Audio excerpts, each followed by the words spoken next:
I'm going to call forward Ivanova Smith, Robert Wardell, and Adrienne Strout.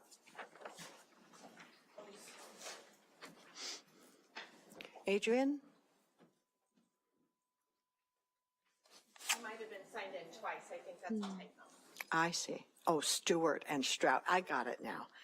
You did. Okay. I'll have David Lord come up, please. And on deck, please, Jim Larson.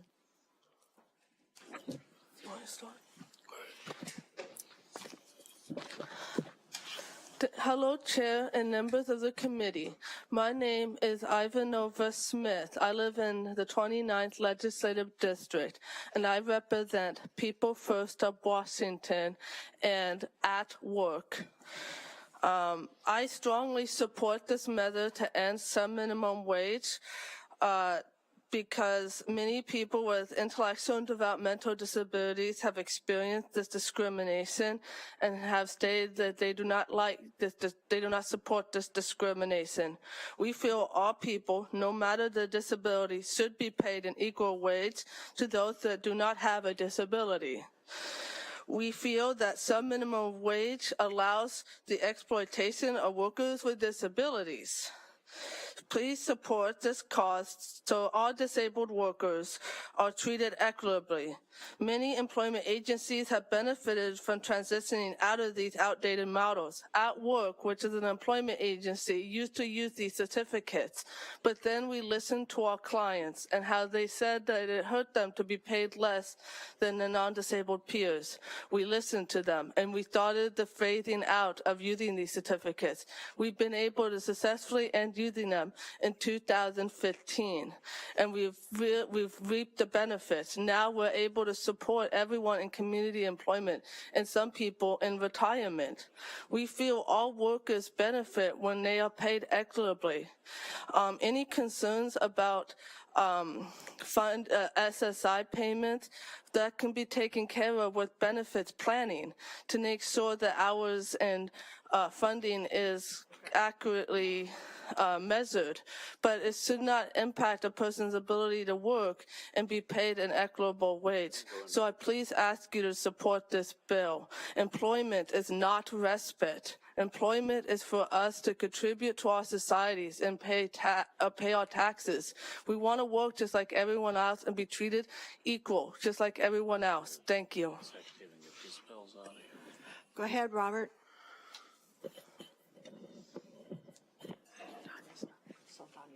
My name is Robert McDowell Wardell. A long time ago, I lived at Rainier State School where a shelter workshop, and then later move out where I worked at a newspaper route and then a restaurant. Now I'm working at volunteering at the Beacon Senior Center in Tacoma, and it get rid of the sub-minimum wage, which she was talking about. It would upset me. I can't even pay my utility bills or any other bills that I need to pay. Thank you. Thank you, Robert. David. Chair Kaiser, members of the committee, my name is David Lord. I work for Disability Rights Washington, and we're here testifying, or I'm here testifying in support of this bill. Disability Rights Washington went around the state basically about 5 years ago, 2014, and we compiled a report, Hours That Count, which I'm going to send to all of you, which was basically, we were looking at the different group supported and other segregated employment opportunities that people were presented with, and many of which were sub-minimum wage. And we found it distressing that so many people weren't able to move on, that they basically stayed where they were rather than were offered competitive employment, and that was a real problem. The model of paying people sub-minimum wage as a way of hiring a lot of people who are sometimes do work that is of real competitive benefit and sometimes is not, as an employment model is not one that is currently.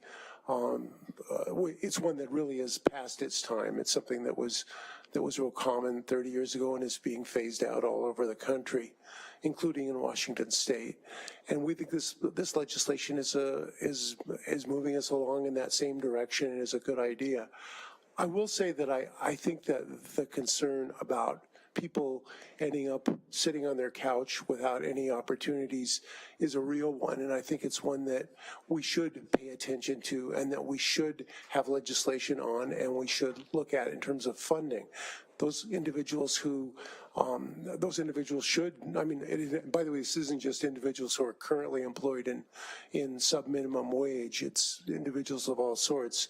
They need to have those opportunities, and it's not something that I think we're doing a good job of right now. And I think that has as much to do with the underfunding of our developmental disability system as it does with anything else. So we're in support of this bill. Thank you, David. Do we have any questions for our panel here? Thank you, and I'd like to see that report as soon as possible. Okay. Thank you all. Now, I did call Jim forward, but I don't think, oh, there you are. Come forward. I didn't see you. You stuck up on me. Come on. Thank you, Madam Chair and members of the committee. My name is Jim Larson. I recently retired after a 29-year career as CEO of Morningside, headquartered here in Olympia, Washington. I spent basically 45 years of my professional career working in nonprofit organizations, assisting people with disabilities finding employment in the community. Morningside closed its sheltered employment in 2004, and in 2014 we ended the practice of paying sub-minimum wage. Why, you may ask, is because people with disabilities requested it. They wanted to work in the community like anybody else and have commensurate wages. I had the honor of being interviewed for the documentary Bottom Dollars, produced by Rooted in Rights here in Washington, that really exposed nationwide the exploitation of 250,000 individuals with disabilities earning on average less than $2 an hour. This documentary has been shown over 300 times and in 40 states, and as you heard, not only this state, but other states are moving forward in eliminating sub-minimum wages in their states. Why? Because it's a right thing to do. It's a civil rights issue. This provision, the Fair Labor Standards Act, was passed 80 years ago, is really an anachronism. It's for a bygone era. It's not practical today in how we provide service, and it's clearly discriminatory, I think, in this day and age. I want to make this perfectly clear again. It's a civil rights issue. It's about justice. It's about doing the right thing.